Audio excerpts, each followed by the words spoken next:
بلعام بن بعورہ کا ذکر آنے جا رہا ہے۔ علماء سو کا فتنہ اتنا بڑا ہے کہ وقت کا پیغمبر بھی ہونا یہ اسے بھی کامیاب نہیں ہونے دیتے۔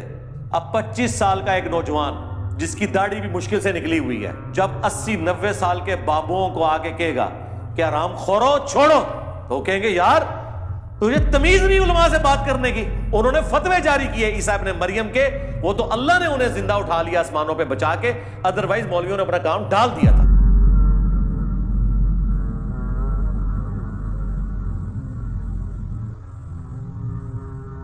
اب میرے بھائیو اگلی 2 آیات کے اندر بلعام بن بعورہ کا ذکر آنے جا رہا ہے۔ ہاں، علماء کے فضائل بیان ہونے لگے ہیں، لیکن علماء سو کے کہتے ہیں کبھی کبھی علماء کے فضائل بھی بیان کر رہے ہیں، لیکن یہ اب قرآن میں جب آئیں گے تو ہم بیان کریں گے۔ بلعام بن بعورہ، بلعام بن بعورہ بھی اور بلعام بن بعورہ یہ دونوں الفاظ کے ساتھ تفصیل ملتی ہے۔ المستدرک للحاکم میں جو میں نے شروع میں تعارف کرایا، قرآن کی بیسٹ 3 تفاسیر کے چیپٹر ہیں، بخاری کا کتاب التفسیر، ترمذی کا کتاب التفسیر اور حاکم کا۔ المستدرک للحاکم میں موجود ہے کہ یہ آیات ایک یہودی عالم کے بارے میں نازل ہوئی، بلعام بن بعورہ کے بارے میں۔ بڑا نیکوکار تھا اور صاحب کرامت تھا، آج کے دور میں سمجھ لیں علماء حقہ میں شامل تھا۔ علماء حقہ، اہل سنت والجماعت۔ علماء حقہ تے لفظ ہی غلط ہے، حقہ نہیں ہوتا، حق ہوتا ہے، پیش بھی پڑھ سکتے ہیں حقہ۔ تو یہ علماء حق میں شامل تھا اس زمانے کے، لیکن دنیا کا کتا بن گیا۔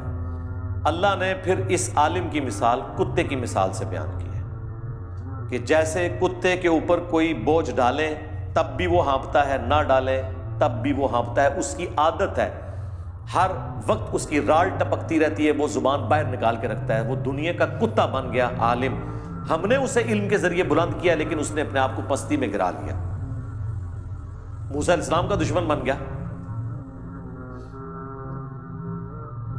اللہ نے اس کی مثال کتے کی بیان کی، اور نبی علیہ السلام کی حدیث ہے ابو داؤد میں، ترمذی میں، کہ میری امت میں ایسے گروہ پیدا ہوں گے جن میں بدعات ایسے سرایت کر جائیں گی جیسے ہلکا کتا کسی کو کاٹ جائے، اس کے ایک ایک ریشے میں اس کا حلق پہنچ جاتا ہے۔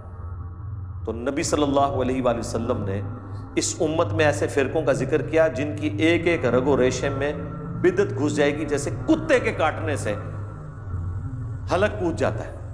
کتے کے کاٹنے کا کوئی علاج نہیں ہے، وہ ویکسین بھی اس وقت تک ہے جب تک کہ وہ وائرس ریڑھ کی ہڈی تک نہ پہنچے، ادروائز لا علاج ہے آج کے دن تک۔ تو اس پہ ہم نے عرض کیا تھا کہ وہ کون سا کتا ہے جو کسی کو کاٹ جائے اور اس کے اندر بدعات راسخ ہو جاتی ہیں؟ علماء۔ ظاہر ہے کہ کسی طبقے میں دین کے نام کے اوپر برائی کوئی کھلاڑی تو داخل نہیں کرتا، دین کا کسٹوڈین نہیں داخل کرتا۔ تو حدیث میں بھی کتے کی مثال اور ان آیات کے اندر بھی کتے کی مثال اللہ تعالیٰ نے بیان کی ہے بلعام بن بعورہ کے بارے میں۔ وَاتْلُ عَلَيْهِمْ نَبَأَ الَّذِي آتَيْنَاهُ آيَاتِنَا، ان کو پڑھ کر سنائیے اس شخص کا حال جسے ہم نے وارث بنایا تھا، اپنی آیات کا علم عطا فرمایا تھا۔ فَانْسَلَخَ مِنْهَا، وہ خود ہی اس سے پٹا توڑ کے نکل گیا، یعنی ہم نے تو اسے بلند کیا تھا لیکن اس نے نافرمانی کی روش اختیار کی۔ فَأَتْبَعَهُ الشَّيْطَانُ، تب اس کے پیچھے لگ گیا شیطان۔ فَكَانَ مِنَ الْغَاوِينَ، تو وہ بھی گمراہوں میں شامل ہو گیا۔ علم دیا تھا لیکن علم پر عمل نہ ہو تو علم کس کام کا؟ جب تک آپ اس سے فائدہ نہیں اٹھائیں گے، اس سے کوئی علم کو اللہ تعالیٰ کنڈیم نہیں کر رہا کہ وہ گمراہ اس لیے ہوا کہ علم والا تھا، نہیں، گمراہ اس لیے ہوا کہ علم کے باوجود اس نے اپنے علم کے مطابق عمل نہیں کیا۔ اگر علم نہ ہوتا تو ویسے ہی گمراہ ہے، اس کا تو ذکر کرنے کی بھی ضرورت نہیں ہے۔ وَلَوْ شِئْنَا لَرَفَعْنَاهُ بِهَا، اور اگر ہم چاہتے تو بلند کر دیتے اس کا رتبہ۔ وَلَكِنَّهُ أَخْلَدَ إِلَى الْأَرْضِ، لیکن خود ہی اس نے اپنے آپ کو پستی میں گرا لیا۔ وَاتْبَعَ هَوَاهُ، اور اپنے خواہشات نفسانی کے پیچھے وہ لگ گیا۔ فَمَثَلُهُ كَمَثَلِ الْكَلْبِ، تو اب اس کی مثال ایک کتے کی سی ہے. اِن تَحْمِلْ عَلَيْهِ يَلْهَثْ،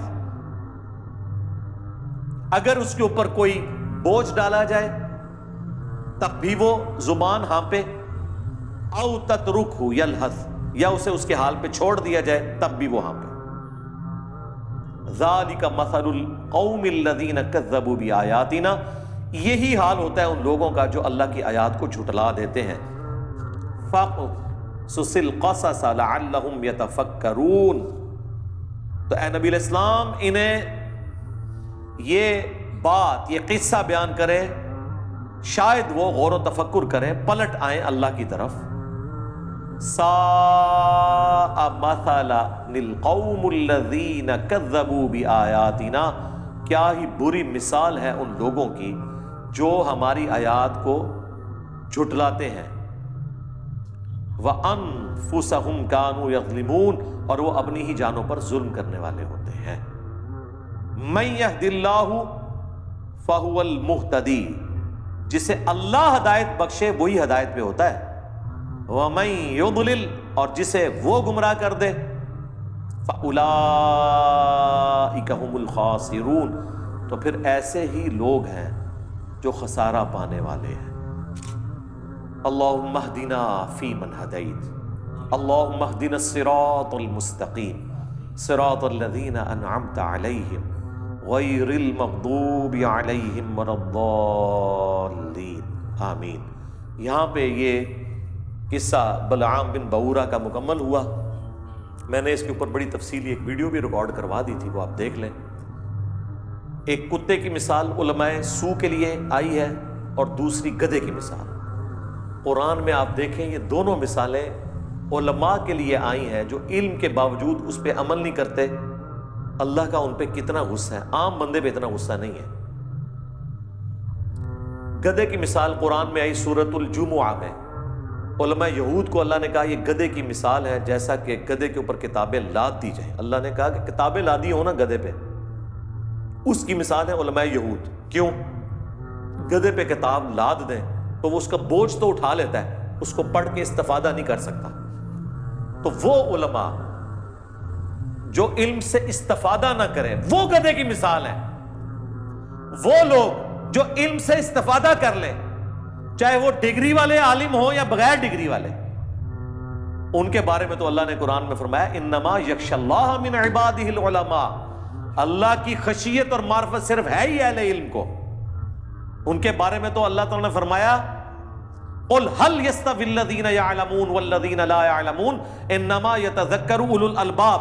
اے نبی تم فرماؤ بھلا علم والے اور بغیر علم والے برابر ہو سکتے؟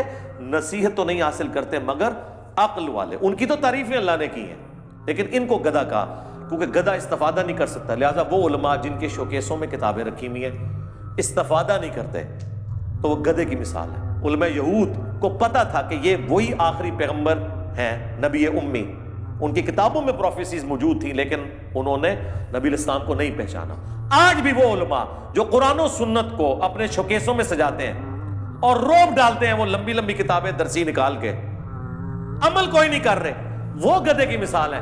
اور جو اللہ کے نبی کی بات پہنچاتا ہے بولی بالی امت تک، اسے کہتے ہیں وہ جی گدھے پہ بھی کتابیں لا دی جائیں تو وہ کوئی عالم نہیں بن جاتا. انجینئر صاحب کتابیں رکھ کے تو کوئی عالم نہیں بنتا. سرکار یہ تو آپ کی مثال ہے.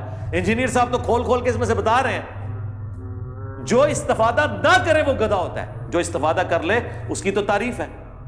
اور حدیث میں صحیح بخاری مسلم میں آیا کہ نبی علیہ السلام نے فرمایا میں نے اپنی امت کے ان علماء واعظین کو کولو کے گدھے کی طرح اپنی انتڑیوں کے گرد چکر کاٹتے ہوئے جہنم کی آگ میں دیکھا ہے. جیسے کولو کا بیل ہوتا ہے نا، گدھا بھی یوز ہوتا تھا، وہ گندم کے سٹے میں سے دانے کو الگ کرنے کے لیے وہ چلایا جاتا تھا. اپنی انتڑیوں کے گرد، اندازہ کریں، کیونکہ وہ کچھ کہا کرتے تھے جس پہ وہ خود عمل نہیں کرتے تھے. اور پریکٹیکلی علماء سو کا یہی حال ہے کہ وہ یہی کچھ کرتے ہیں. سارے کا سارا فتنہ علماء سو کا ہے. علماء سو کا فتنہ اتنا بڑا ہے کہ وقت کا پیغمبر بھی ہونا یہ اسے بھی کامیاب نہیں ہونے دیتے، آخری درجے تک کوشش کرتے ہیں. عیسیٰ ابن مریم کے مقابلے کے اوپر کون کھڑا ہوا تھا؟ یہودی علماء. کوئی ان کے زمانے کا کوئی پلیئر تو کھڑا نہیں ہو گیا تھا, کوئی کشتی کرنے والا پہلوان تو نہیں آ گیا تھا. علماء آگے تھے کہ اسے یروشلم میں ہم نے نہیں بات کرنے تھے, کیونکہ وہ یروشلم میں کھڑے ہو کے ان کی حرام خوریوں کو ہائی لائٹ کرتے تھے اور کہتے تھے کہ تم نے کتابوں کا راستہ چھوڑ دیا. وہی ہماری والی بات جو ہم کہتے ہیں کتابوں کا دین اور بابوں کا اور.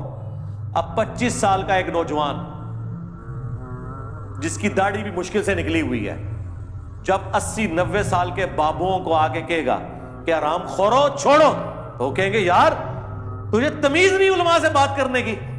انہوں نے فتوے جاری کیے عیسیٰ ابن مریم کے, وہ تو اللہ نے انہیں زندہ اٹھا لیا آسمانوں پہ بچا کے, ادروائز مولویوں نے اپنا کام ڈال دیا تھا. تو جب انبیاء ان مولویوں کے شر سے محفوظ نہیں رہتے جب تک کہ اللہ تعالیٰ انہیں بچا نہ لے, سرکار تسی میں تے شے ہی کوئی نہیں سوائے اس کے کہ آپ ان کی ڈاکٹرن ان کے اوپر الٹ دیں, جو اللہ کے فضل سے اس پلیٹ فارم سے ہو گیا ہے. بس اب آپ ان کی چیخیں سنیں, اللہ کے نبی کا جھنڈا انشاءاللہ بلند ہوگا انشاءاللہ تعالی. اللہ تعالیٰ سے دعا ہے کہ جو حق بات میں نے کہی اللہ تعالیٰ ہمارے دلوں میں راسخ فرمائے. اگر جس بات میں میرے منہ سے کوئی غلط بات نکل گئی اللہ تعالیٰ ہمارے دلوں سے محو کر دے, ہمیں معاف کر دے, دھو ڈالے ہماری خطاؤں کو, ہمیں کتاب و سنت کی تعلیمات پر عمل کر کے دوسرے بھائیوں تک پہنچانے کی توفیق عطا فرمائے. سبحانک اللہم و بحمدک اشہد ان لا الہ الا انت استغفرک و اتوب الیک وما علینا الا البلاغ المبین.